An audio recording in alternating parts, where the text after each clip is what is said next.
the day I chose myself, why I didn't invite my parents to graduation. I didn't cry when my parents told me they weren't coming to my graduation. I didn't yell, and I didn't argue.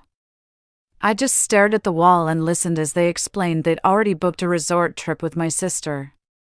That moment should have broken me. Instead, it clarified everything. So, I made a different call. I invited the people who had shown up for me when no one else did. I didn't announce it. I didn't warn anyone. On graduation day, as the cameras went live and the auditorium filled, my parents were watching from a hotel room, thinking they'd made a harmless choice. They were wrong. The quiet hierarchy. My name is Luna. I was 22 when this happened. For most of my life, I was the easy child, the quiet one who didn't need much.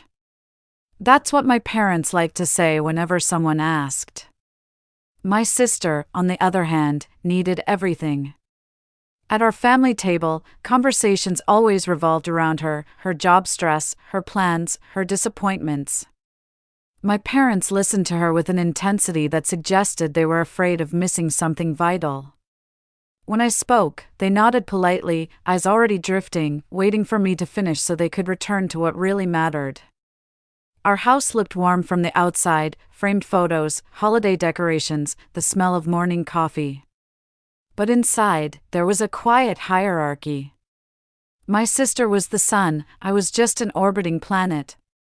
When I got into college, the excitement lasted exactly 5 minutes before my mom said, "That's great, honey," and immediately asked my sister about a trip she was planning. I paid my own tuition through scholarships and part-time work. I covered my own bills, my own rent, my own life.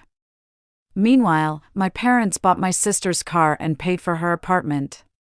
When I once asked for help with textbooks, my mom just smiled and said, "You're so independent, Luna. You'll figure it out." I learned then never to ask again. The breaking point. By the time graduation approached, I knew how the conversation would go, but a small part of me still needed to hear it. My mom didn't even pause. "We already have plans with your sister," she said. My dad added that my sister was going through a stressful time and needed them more. Neither of them asked what graduating meant to me. I hung up the phone and stared at my cap and gown. I felt a familiar sting, but underneath it was something new, clarity. I realized I was done waiting to be chosen. I started to wonder what it would look like to choose myself instead. A few days later, I was at my best friend's house helping her mom fold laundry. When her dad asked how graduation planning was going, I finally told the truth. There was a heavy silence.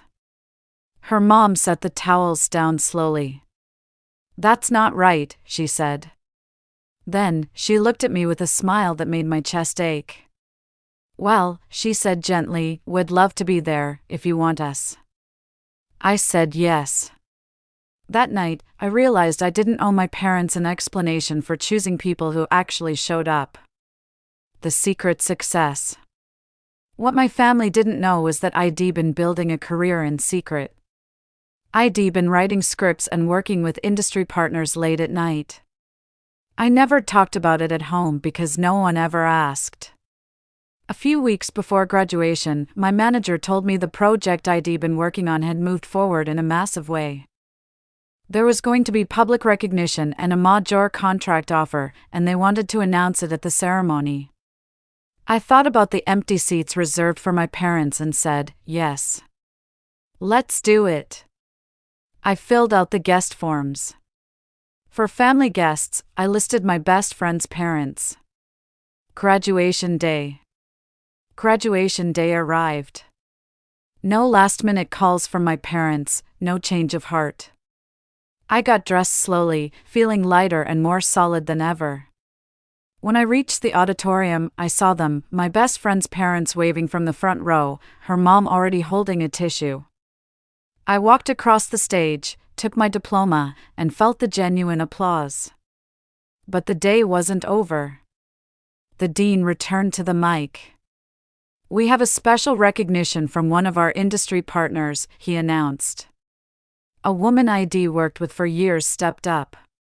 She spoke about a graduate whose work had become the foundation of a major production, a project with a massive budget and a life-changing commitment. She called my name. As I walked back onto the stage, she said, "We would also like to acknowledge the parents who supported her throughout this journey."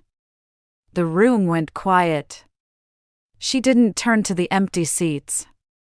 She turned to the section where my best friend's parents were sitting. "Would you please join us on stage?" They were shocked. Her mom was crying openly as they walked down the aisle. The representative handed them a framed certificate and a recognition gift, a significant check as a thank you for showing up and being present. The room erupted into a standing ovation. The cameras captured everything: the pride, the tears, and the truth. The aftermath. Hundreds of miles away, my parents were watching the live stream from their resort. When I checked my phone later, I had 78 missed calls. The texts were a mess: frantic, angry, pleading. My sister was suddenly so proud on social media. I didn't open a single one. I went to dinner with the people who loved me. We had warm food, clinking glasses, and real conversation. My phone buzzed again, and my new mom squeezed my hand. "You don't have to answer that," she said. "I know," I replied. The story went viral. Some called me cruel, most called it justice. My parents tried to reach me through relatives, claiming there was a misunderstanding and that they deserved to be recognized. But here's the truth: they weren't calling because they missed me. They were calling because they missed the moment. They missed the prestige. Choosing yourself. Silence wasn't my punishment for them, it was my boundary for me. Eventually, the calls stopped. The guilt I expected to feel never came.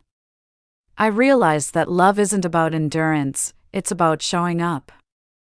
Today, when people ask about my family, I talk about the ones who sat in the front row. Blood didn't make them my family. Presence did. If you've ever been overlooked by the people who were supposed to stand by you, know this: you aren't wrong for closing a door that kept you small. You aren't cold for choosing yourself.